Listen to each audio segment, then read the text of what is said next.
storm coming? Well, I didn't see it coming. I was upstairs on my computer and I could look out this way out my front door, and of course it looked just like today.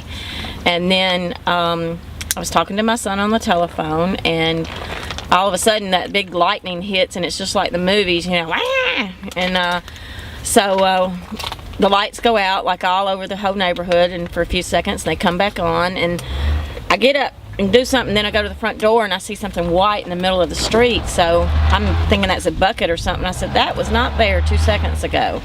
When my son called me back, he said, Mother, don't you think it's time to get to the basement? And I go, yeah, okay, yeah. So I run grab some pants and my shoes and my cell phone and a flashlight, and I go to the basement, and I go to my garage doors, which are right over there, and I'm looking out this way, and it's just a dark to mid-color grayish, like just a bad thunderstorm's coming.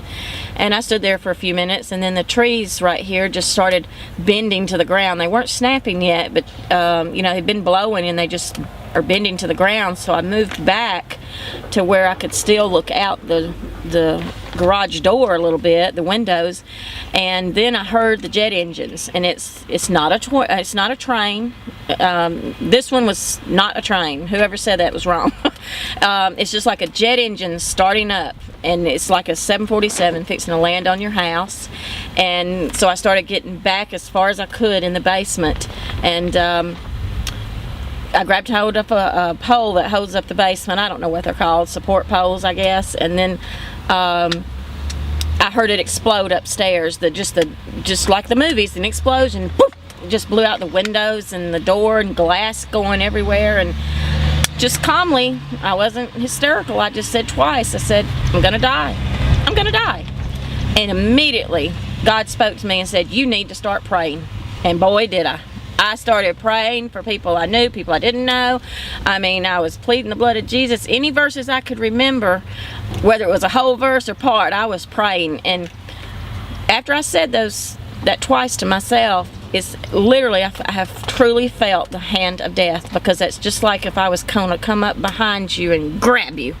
And as soon as I started praying, that was gone.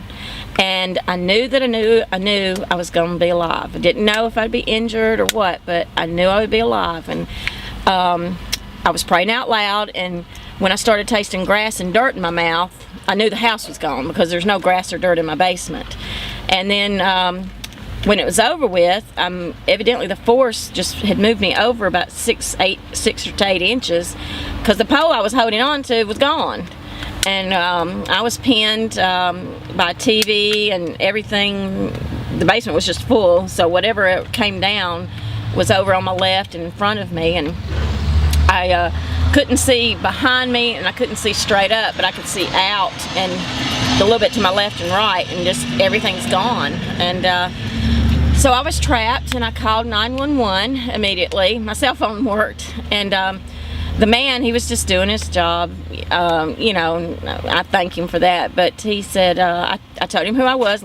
I'm trapped in my basement, a tornado's just destroyed my house, come and get me. And he said, ma'am, we haven't had a report of a tornado hitting Pleasant Grove. And I said, well, you do now. And then, of course, I am hysterical at this point, and I just kept repeating my name, address, and come and get me. And he said, ma'am, come, you know, listen to me. And I said, listen to you for what?